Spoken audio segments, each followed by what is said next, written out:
Good evening, everybody. Welcome to another exciting episode here at Last Week in Geek, the video podcast from Manly Battleships. I am Mr. Panda. And I'm Roxstar. And we're here to give you the news that really matters by starting with teasers and trailers. We're going to start off with Birds of Prey, which really should just be named Harley Quinn. Because and Friends. It's more about Harley Quinn and her emancipation from the Joker. The Three Friends and Harley Show. I mean, I don't know why they even bothered. They could make a separate movie that's actually Birds of Prey that happens to have Harley Quinn and have this one be Harley Quinn. And I was actually very confused at first because I thought it was supposed to be a television series, and apparently that's not the case. It's kind of cool that they could bring back the same actress, though, to reprise the character. I mean, I don't know how it's actually going to fit in the framework of the Suicide Squad mythos, but somehow it's going to work. Dude, we don't even know what they're doing. Wonder Woman has wrapped up Clearly breaking up and breaking shit. Wonder Woman has finished filming already, and we have no trailer. And yet, we get a Birds of Prey trailer out of nowhere. What DC is doing, we have no idea. So we'll move on to someone who seems to have their shit together. Kevin Smith is making a Clerks 3 movie, which makes Panda happy. I'm just kind of like, meh. Roxstar does not have good taste in movies. I watched Clerks 1 and 2, disliked both, but I like the animated show. I don't know what that says about me, but I might not like the third one. That's all I'm saying. Speaking about things we might not like, do you remember that really weird live-action musical RBC announced? We kind of got a teaser thing? Yeah, with all the cast, which I'm not sure why they bothered. We already knew. All the important people, like, I don't care. Why is the ship in there, then? I don't care who plays fish number 3, Roxstar. They got Ariel, they got Ursula, they got the prince, they even got the chef.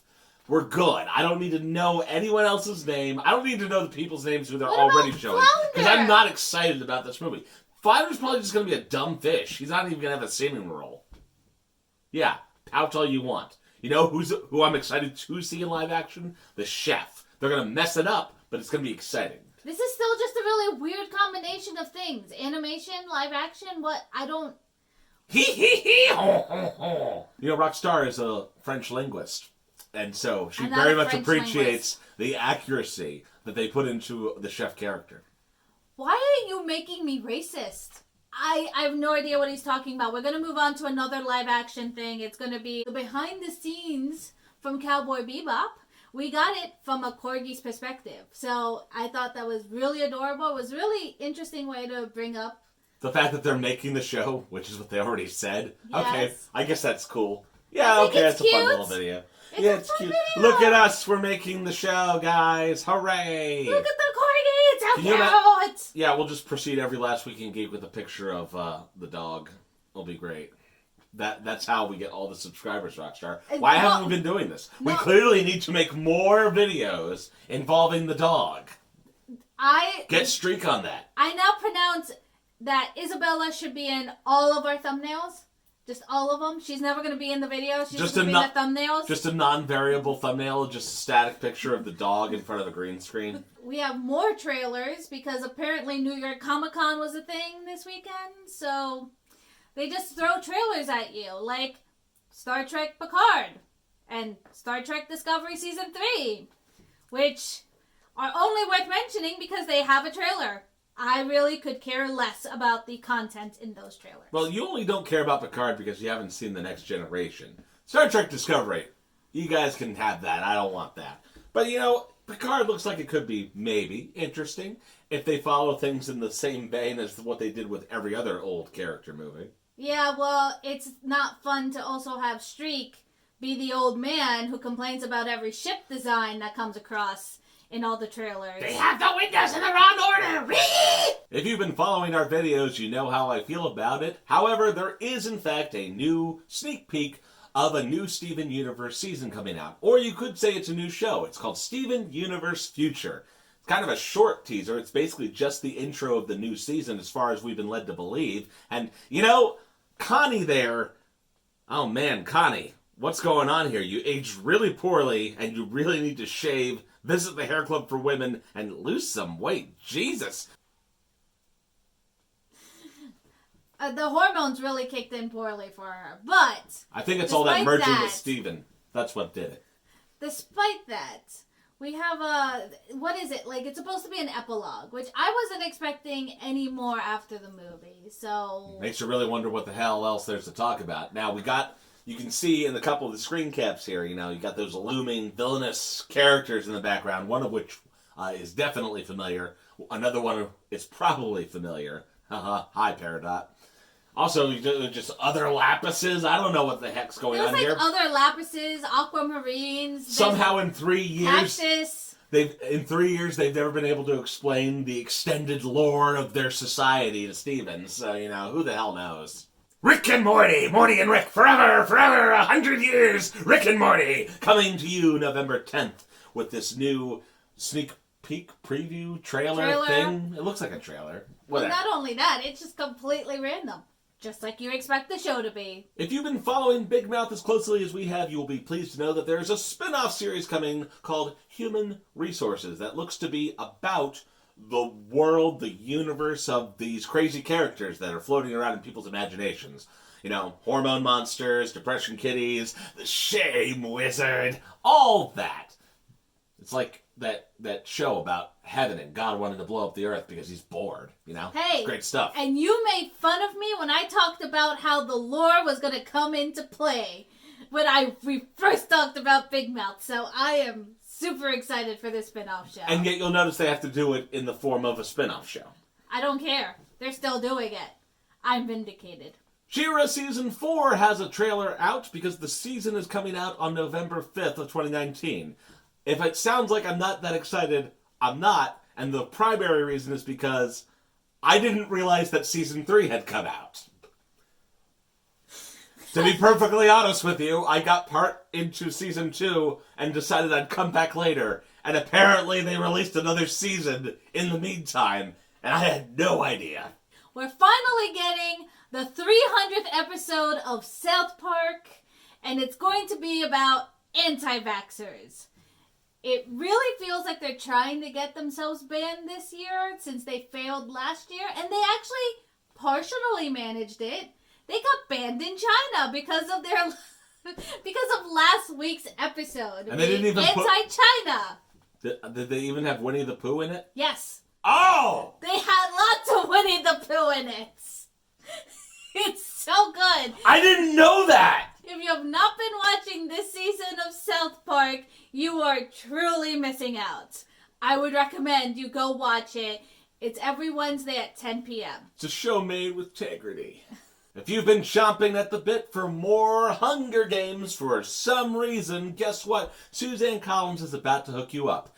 On May 19th, 2020, we're getting a prequel to the Hunger Games season, which title is, The Ballad of Songbirds and Snakes.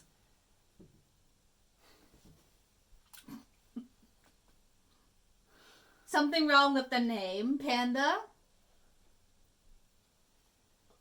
The Ballad. The Ballad. Of Songbirds. Yes. And Snakes. That is correct. The Ballad of Songbirds and Snakes. Oh my! I wonder what that's gonna be about. Do you think this will also take 30 years to write? Someone's a little salty about, George R.R. Martin over here. Yeah, clearly he's been brought in as a consultant on the titling, if nothing else. Well, all we know about it so far is that it's going to be based off the 10th Hunger Games. So, unlike Panda, I'm actually pretty excited. There are sometimes Black Mirror comes too close to reality. In this case, we're going to talk about how AI is going to write the new Osamu Tezuka manga. How? We have no idea. The actual company Kyoxia hasn't gone into how they're doing this. We have no idea what kind of pictures the AI will be fed to create the new manga, if it's going to be a manga at all that has a storyline, or is it just going to be new characters written in the style of Osamu Tezuka? We have no idea. But And in an age where we're talking about the ethical concerns of taking dead musicians and putting them up on stage, now we're talking about creating whole new bodies of work. using an AI projection. Man, who's even going to own the copyright to that? The computer? Or his family. I don't know. It's all really weird. The ethics are feeling like they're being blurred. I have no idea how to feel about this. But that's the same thing about holograms. I have no idea how to feel about that either. I feel like it should be written into an artist's will whether or not they want to actually be used in this way before they die. But that's Roxstar, like a really weird complication. I feel like the question is whether or not they should ever have had to do that in the first place. That too. We're entering a new age of technology. What do you guys think? I love to hear your comments down below. Yeah, whether or not you think the meat bag is important for creative constructions. Seriously, you're just offending everybody. We have some additional updates in the Kyoto animation saga. An additional person who was a victim of the fire has died in the hospital, bringing the total number of deaths from that incident up to 36, unfortunately. However, on the bright side, all the donations that were being put forward for the Kyoto animation effort, the company has made a decision that they are not going to use those funds to rebuild the studio. They think they can handle that on their own. All that money is going to go to the victims and the families of the victims. I feel like we've said this before for this story, but I'm hoping that this will actually be the final update we'd have to give you about the Vic case. Probably not. But probably not. In this case, it's that the Judge Chup that was proceeding over the rulings has thrown out everything. The ruling against Monica, the ruling against Jamie, Funimation, everybody's thrown out with prejudice. Whether or not they'll appeal, we have no idea. And if you have absolutely no idea what we're talking about, all for the better. If we have to do more updates, we'll let you know. As Roxstar would say, what the fuck 2019, Japan is bringing out Sailor Moon condoms in heart-shaped wrappers. I'm very excited about this, and I need to get me some. So y'all need to, post below and tell me how I can hook that up. Because, in the name of the moon, I will penetrate you! That is not against YouTube terms of service, so I can say that. It totally is. No, it's not. Everything's against YouTube's terms of service. And we're going to meander off to Rockstar's Feminist Corner. Oh, hooray. I wasn't expecting this week. It's going to be the case of the mysterious missing Rose Tico. Where is she? If you haven't been following the merchandise for Star Wars, we got some interesting previews a few months back, all featuring Rose in most of the products, some prominently featuring her as a character. We just saw the merch that was released today, and she's gone. In one case, she's actually replaced by a Jabba. Why? Where did she go? I have an idea. I think it's an awful idea, but you can go ahead and say it, because I'll tell them why it's an awful idea. It's because she's gonna be dead in this movie. So they don't like selling dolls about dead characters, especially when they weren't that great to begin with. So you're telling me that instead of improving one of Star Wars' only female characters of color, they're just gonna kill her off. It's unfortunate, but Roxy, they shoehorned her in, and then they were like, you know what? What do we do with this? I guess we're going to have to kill it. You know, a bunch of people felt that she was shoehorned in. I think I might be in the minority in saying that I actually liked her character. I like where they were going with Make her. her a damn fighter pilot or something, for God's sakes. But this whole removing her from the merchandise, I think, is really offensive to people who looked up to a female of color inside of a franchise that's notorious for not having female people of color. And you feel that putting her in The Last Jedi was adequate addressment of that wrong? No. I'm saying they should improve the character, not just kill her off. That trope is as old as tropes are themselves. That if you can't make a minority work, you just kill them off because they don't matter. But that's just my opinion. People can have other opinions. It's cool. They killed off the cool sister already. Yeah, totally setting up the character to just be the janitor who loves everybody. Yeah, that was a great way to introduce them and inspire companies to build merch off of her. Also, she's probably gonna be freaking dead in this next movie. They gotta That's my point. Listen, no, they gotta make up for the bigger problem of the fact that black men aren't allowed to have white chicks in major motion pictures.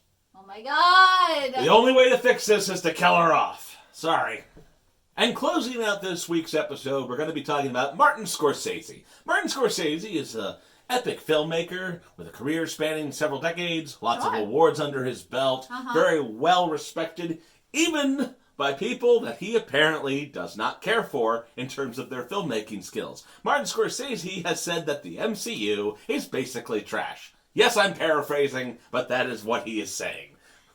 He said it wasn't cinema, and that it wasn't portraying emotions and human characters. Well, I mean, there are some non-human characters in there. Fair enough. But okay, but they portray human emotions. Yeah, that's true. What it really boils down to is that Martin Scorsese, as you might expect if you've seen a lot of his films, has a very different picture of what a, let's call it, film with a capital F is supposed to be. It's capital fancy F, too. Yeah, like the F is calligraphy and the MCU is film made out of wingdings. Now, a lot of people immediately started pushing back on him, and it's not just everyday Joe Schmoes on Twitter. You had people like Samuel L. Jackson pushing back. You had people like James Gunn, who is a Martin Scorsese fan, being like, that's hurtful, Martin. And by that you mean James Gunn tweeted, you know, I supported you when people protested your films, like The Last Temptation of Christ, for instance, without watching it. And yet, here you are, judging me the same way, without watching my films. And I think that was really the kicker for a lot of people that they kind of homed in on. And even I thought that it took a little bit of the steam out of what he was saying. He apparently has never watched any of the Marvel Cinematic Universe Well, I movies. believe he said he tried, but basically he hasn't gone too far into it. So he's definitely not watched Guardians of the Galaxy, for instance. Here's what I think, though. I think, like, I got what he was saying, because I don't think any of us are kidding ourselves here. And we have you can see it. You can see our ranking videos for the Marvel Cinematic Universe. You should check that out. No one's kidding themselves that every entry in the Marvel Cinematic Universe is, like, high art. Or even necessarily a good film. But that being said, I mean, like, I get what he's going for. What he's trying to say is he's distinguishing between popular film versus the art house film that's supposed to make you feel something. And even I sometimes make those distinctions where I'm like, yeah, this movie will not work for you because this is a movie that's meant to be art. Whereas I want to go see Crank 2 today. Or Clerks. Okay, but I feel Avengers can fall somewhere in between that spectrum because there are moments that do portray those human psychological, like, feelings just in a big blockbuster kind of way. I mean, finding out about Star-Lord's father, that's kind of an emotional powerhouse at that whole second film for me. And I'm sure I'm not the only one who felt that portrayed some kind of human emotions from human people back and forth. Even though they're technically aliens, they still feel the same way we do. Yeah, I'm not disputing that. And honestly, I don't think Scorsese's opinion is even as nuanced as I would like it to be. And I'm a snob of a little bit from time to time on films. Because I actually think the Marvel Cinematic Universe did something for film that hasn't been seen in decades. And I've said it before, I'll say it again. Serial filmmaking has not been a thing in the cinema. I mean that literally, as in things you go to the theater for. In the age of TV, in the age of streaming, that's a remarkable achievement. And I think Scorsese has a bit of a rod up his butt, if you know what I mean. He clearly needs to take a step back. And even if you don't appreciate plot-wise or drama-wise or emotion-wise, there's a really big technical achievement going on. Not even just the special effects. That you're able to tell a story across so many films and bring it to a conclusive ending is something he's never done.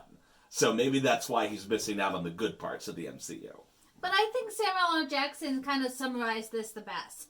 Some people like Scorsese films. That's great. But they're not for everybody. Just like some people like Marvel films. But they're not for everybody. Just like some people like Quentin Tarantino films, Sam. There's a lot of movies that are out there, and every movie's not for everybody. I mean, take The Joker. I feel like The Joker is tearing... We're not talking about The Joker today. All right, everyone, that's it for now. So we'll catch you next week, we hope. Also, for those of you who are down in Virginia, you can catch Manly Battleship's content this coming weekend at ContiCon in Danville, Virginia. Ciao. Bye-bye.